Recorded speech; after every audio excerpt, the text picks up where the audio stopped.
Assalamualaikum warahmatullahi wabarakatuh. Baiklah, hari ini kita akan mempelajari tentang kebahasaan teks eksplanasi. Pembelajaran ini ditujukan untuk kelas 11 SMK. Kaidah kebahasaan teks eksplanasi terdiri atas yang pertama, menggunakan kata benda yang bersifat umum. Contoh kata: gunung api, pesawat terbang, mobil, motor, sepeda, dan lain-lain. Kedua, menggunakan kata kerja. Contoh kata: lari, mendorong, dikejar, menjauh, meletakkan, dan melempar. Ketiga, menggunakan pertanyaan bagaimana dan mengapa. Contoh, bagaimana proses terjadinya letusan Gunung Merapi tersebut? Atau, mengapa banyak korban bencana Gunung Merapi tersebut? Kebahasaan teks eksplanasi berikutnya adalah yang keempat, menggunakan kalimat fakta. Contoh, meletusnya Gunung Toba terjadi pada tanggal 26 Januari 2017. Korban yang diakibatkan oleh bencana tersebut sebanyak 27.000 orang. Kelima, menggunakan bentuk kalimat pasif. Contoh, dalam letusan Gunung Merapi itu, 2.800 km kubik abu vulkanik dilepaskan ke atmosfer. Tadi telah sama-sama kita dengarkan tentang kaidah kebahasaan teks eksplanasi. Berikut adalah penjelasan masing-masing tipe untuk kebahasaan teks eksplanasi. Yang pertama, tentang kata benda. Kata benda terdiri atas dua bentuk. Di antaranya, yang pertama, kata benda dasar. Kata benda dasar adalah kata yang menunjukkan wujud suatu benda, baik secara konkret maupun abstrak. Contohnya, baju, udara, bencana, kertas, rambut, dan sebagainya. Bentuk dari kedua kata tersebut berupa bentuk konkret maupun abstrak. Maksud dari kata konkret adalah yang terlihat jelas oleh mata atau yang dikenal bisa dilihat secara visual. Sementara bentuk abstrak adalah yang tidak terlihat. Contoh seperti kata udara.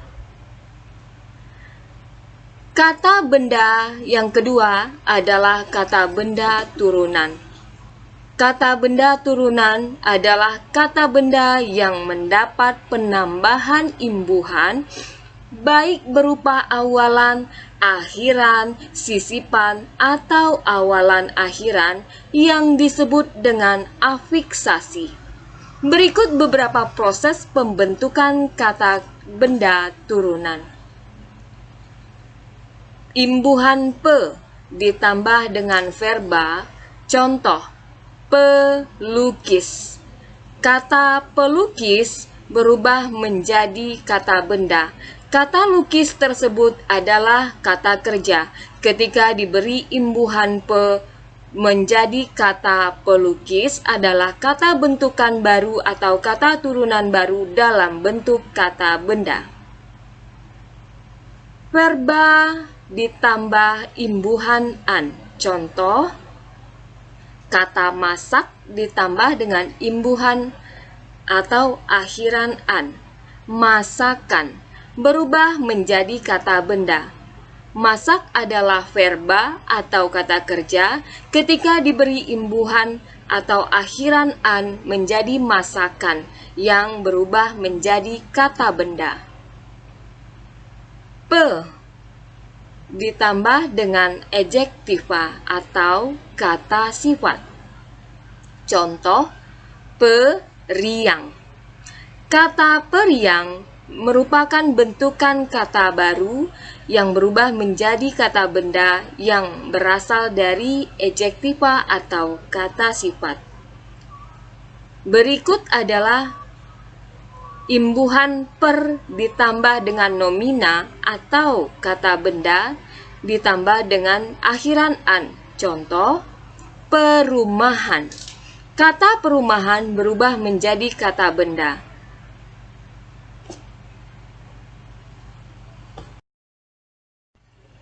Kedua adalah kata kerja. Kata kerja memiliki ciri-ciri, diantaranya adalah sebagai berikut. Pertama, memiliki makna perbuatan, kegiatan, atau tindakan. Contoh, makan, menulis, membaca. Di dalamnya terdapat perbuatan, kegiatan, ataupun tindakan pada kata kerja pada contoh tersebut. Kedua, memiliki makna proses. Contoh, meledak atau meletus. 3. Kata kerja dapat diikuti dengan kata benda. Contoh, Marni memetik bunga. Bentuk seperti ini berpola subjek, predikat, objek. Kata Marni adalah subjek, memetik adalah predikat, sementara kata bunga adalah objek.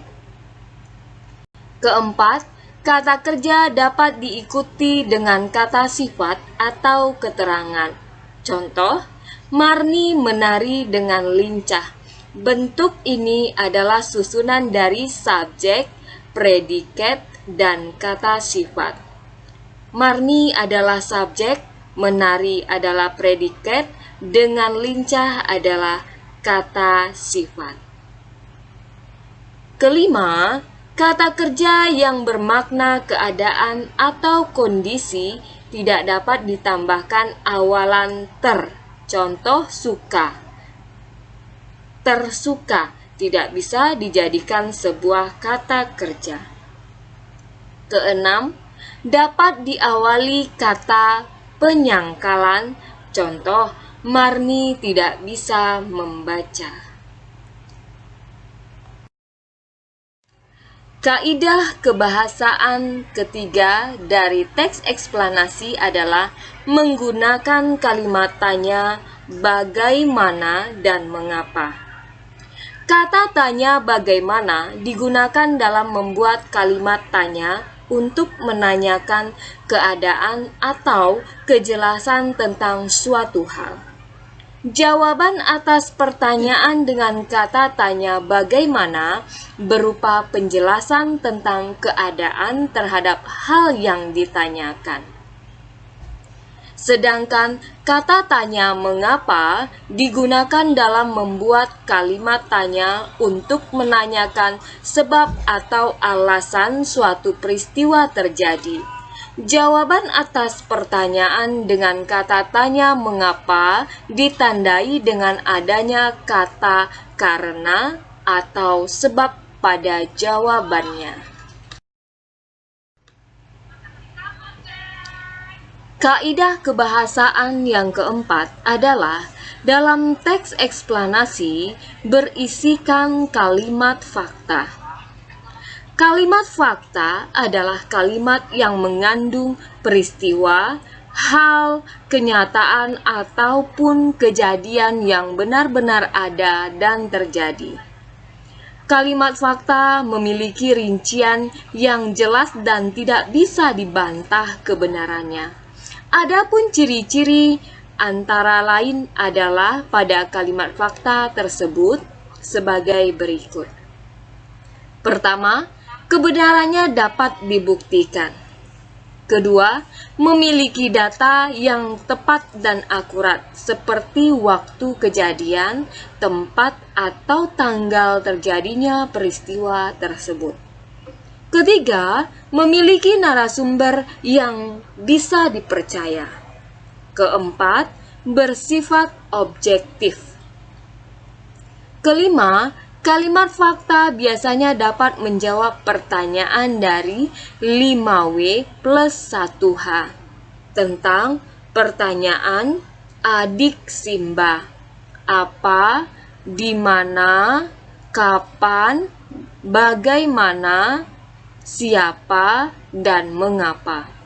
Informasinya berasal dari kejadian yang sebenarnya. Terakhir adalah biasanya memuat data-data bersifat kualitatif, data berupa pernyataan atau data kuantitatif, data berupa angka. Berikut ini adalah contoh kalimat fakta. Pertama, matahari terbit di timur dan tenggelam di barat. Ini merupakan fakta umum. Alasannya, karena pada kalimat ini informasi yang diberikan kepada pembaca atau pendengar sudah diketahui oleh publik atau orang banyak. Contoh kedua, salah satu nama provinsi di Pulau Sumatera adalah Sumatera Barat. Begitu juga, ini merupakan kalimat dengan unsur fakta umum. Terakhir, contoh yang berisikan informasi fakta umum adalah Jakarta adalah ibu kota Indonesia. Contoh lain dari fakta khusus, tetapi juga masih bagian dari kalimat fakta. Saya sekolah di SMK Negeri 2 Padang. Kenapa dikatakan fakta khusus? Karena yang mengetahui hanya untuk kalangan terbatas. Contoh berikut, ayah saya adalah seorang guru TIK. Berikut, 20 orang siswa SMKN 2 Padang lulus di perguruan tinggi negeri. Kenapa dinyatakan dengan fakta khusus? Karena informasi yang diberikan pada kalimat ini memberikan atau menginformasikan hanya pada kalangan terbatas untuk diketahui. Kaidah kebahasaan terakhir pada teks eksplanasi adalah penggunaan kalimat pasif.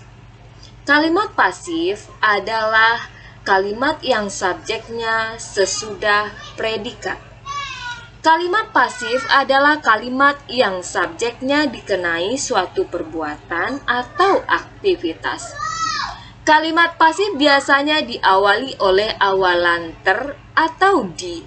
Predikatnya berupa predikat persona atau kata ganti orang, disusul oleh kata kerja yang kehilangan awalan. Contoh, ikan mas dimasak Bu Susi. Seharusnya pada kalimat aktif, Bu Susi memasak ikan mas. Pembentukan kalimat pasif menjadi kalimat aktif ditandai dengan kata kerja yang diberi imbuhan di dan ter. Contoh lain, ayam dipukul Udin. Novel dibaca Andi di kamar. Ali terkejut mendengar kematian sahabatnya. Terakhir, pameran itu akan dibuka oleh Pak Bupati. Hal ini menunjukkan bahwa pada kalimat pasif cenderung ditandai oleh penggunaan imbuhan atau awalan di dan ter pada kata kerja yang digunakan. Terima kasih atas perhatiannya. Semoga apa yang Ibu sampaikan kali ini bermanfaat untuk melakukan evaluasi yang akan Ananda lakukan. Wassalamualaikum warahmatullahi wabarakatuh.